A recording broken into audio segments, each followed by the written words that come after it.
ចាជំរាបសួរពុកម៉ែបងប្អូនទាំងអស់គ្នាចាឥឡូវនេះគឺរដូវកាលតារ៉េននិងសាវម៉ាវគឺសម្បូរមែនទែនជាពិសេសគឺខាងនាងខ្ញុំនៅខាងបាត់ដំបងបងប្អូនសម្បូរជាមួយនឹងភោគផលឬក៏ផ្លែឈើធម្មជាតិដែលកសិករយើងក៏អាចដាំបានហើយសម្រាប់តារ៉េននិងសាវម៉ាវរសជាតិខាងសម្លូតវិញបងប្អូនគឺមានរសជាតិឆ្ងាញ់អញ្ចឹងគឺយើងមិនបាច់ធ្វើការនាំចូលពីចាប្រទេសក្រៅគឺយើងអាចដាំដំណាំដោយខ្លួនឯងហើយគឺមានរសជាតិឆ្ងាញ់ហើយគឺតម្លៃសមរម្យទៀតផងខែនេះមិនថាតារ៉េនមិនថាសាវម៉ាវទេគឺសម្បូរមែនទែនហើយតម្លៃក៏រៀងចុះបន្តិចដែរហើយនេះខ្ញុំធ្លាប់តែញ៉ាំជាមួយនឹងទឹកសាវម៉ាវកំប៉ុងអញ្ចឹងថ្ងៃនេះខ្ញុំសាកល្បងទិញសាវម៉ាវយកមកធ្វើទឹកសាវម៉ាវញ៉ាំនៅផ្ទះដោយខ្លួនឯងវិញ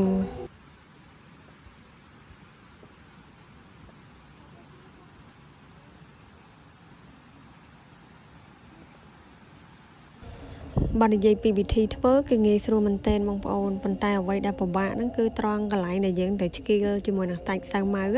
ហើយនេះខ្ញុំធ្វើនេះគឺវារៀងច្រើនគីឡូដែរអញ្ចឹងគឺចំណាយពេលនៅក្នុងការឆ្កៀលយកគ្រាប់ចេញហើយដើម្បីយើងយកសាច់ហ្នឹងគឺវារៀងយូរដែរចាសម្រាប់សាវម៉ាវហ្នឹងគឺនេះខ្ញុំធ្វើការបកសម្បកវាចេញយកសាច់អញ្ចឹងបងប្អូនអាចយកវាទៅលាងសិនចាំឆ្កៀលយកគ្រាប់ក៏បានឬក៏ស្រេចតែបងប្អូនទេបងប្អូនចង់ឆ្កៀលវាហើយបងប្អូនយកទៅលាងតាមក្រោយហ្នឹងក៏បានដែរ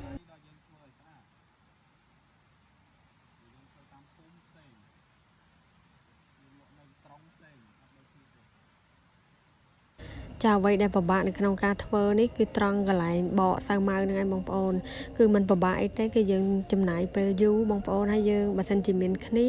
យើងអាចមានគ្នាជួយបកគឺវាចំណាយពេលលឿនដែរហើយតម្រាំតែឆ្កឹះសាច់ហើយយកគ្រាប់ចេញតម្រាំបានមួយគ្រាប់បងប្អូនគឺចំណាយពេលយូរមែនទែនចាហើយសម្រាប់បងប្អូនដែលចូលចិត្តសាវម៉ាវកំប៉ុងបងប្អូនអាចធ្វើសាវម៉ាវធម្មជាតិនេះយើងទុកញ៉ាំនៅផ្ទះដោយខ្លួនឯងក៏បានដែរពីព្រោះឥឡូវនេះគឺក្មេងៗគឺគាត់ពេញនិយមនៅក្នុងការញ៉ាំចាទឹកសាវម៉ាវទឹកមៀនយើងញ៉ាំជាមួយនឹងទឹកកកត្រជាក់ហ្នឹងក៏បានដែរបងប្អូនគឺយើងអាចធ្វើញ៉ាំដោយខ្លួនឯងបាន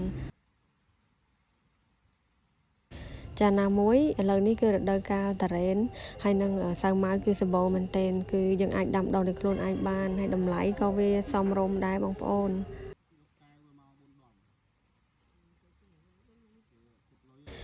ចានេះខ្ញុំធ្វើការឆ្កៀលយកតែសាច់បែបហ្នឹងបងប្អូនហើយដោយសារតែនេះខ្ញុំមិនសូវជាជំនាញនៅក្នុងការឆ្កឹះសាច់ទេបងប្អូនគឺតម្រាំតែបានមួយគ្រាប់គឺចំណាយពេលយូរមែនទែនហើយសាវម៉ាវខ្មែររបស់យើងគ្រាន់តែយើងបកសម្បកយើងចិតប៉ុណ្ណេះបងប្អូនគឺទឹករបស់វាគឺសម្បូរមែនទែនហើយរសជាតិគឺផ្អែមឆ្ងាញ់ហើយគឺឈ្ងុយទៀតផង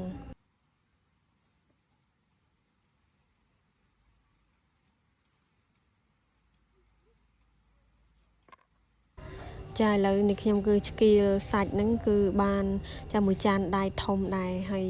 គឺតម្រាំតែបានប៉ុណ្ណេះបងប្អូនហើយគឺមួយថ្ងៃវល់ល្ងាចតែម្ដងចាំបន្តពីឆ្កឹះសាច់រួចហើយហ្នឹងគឺយើងដាក់ដាំទឹកនៅក្នុងការធ្វើទឹកសាវម៉ាវរបស់យើងតែម្ដងហើយវិធីធ្វើបងប្អូនគឺអត់ពិបាកទេដូចនេះខ្ញុំនិយាយពីខាងដើមអញ្ចឹងគឺពិបាកហ្នឹងគឺពិបាកត្រង់កន្លែងដែលយើងឆ្កឹះសាច់នឹងឯងគឺយើងចំណាយពេលយូរ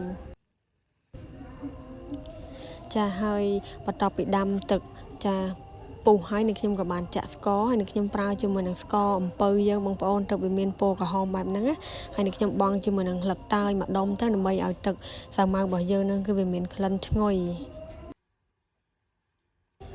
ចាយើងដាំទឹកនឹងឲ្យពុះល្អហើយបងប្អូនកុំភ្លេចជាមួយនឹងអំបិលគឺអំបិលគឺយើងលួចអំបិលតិចទៅហើយសម្រាប់សាវម៉ាវគឺយើងចាក់ចូលហើយយើងមិនបាច់រំងាស់វាយូរពេកទេកាលណារំងាស់វាយូរពេកអាចធ្វើឲ្យសាច់សាវម៉ាវរបស់យើងហ្នឹងគឺវារលួយ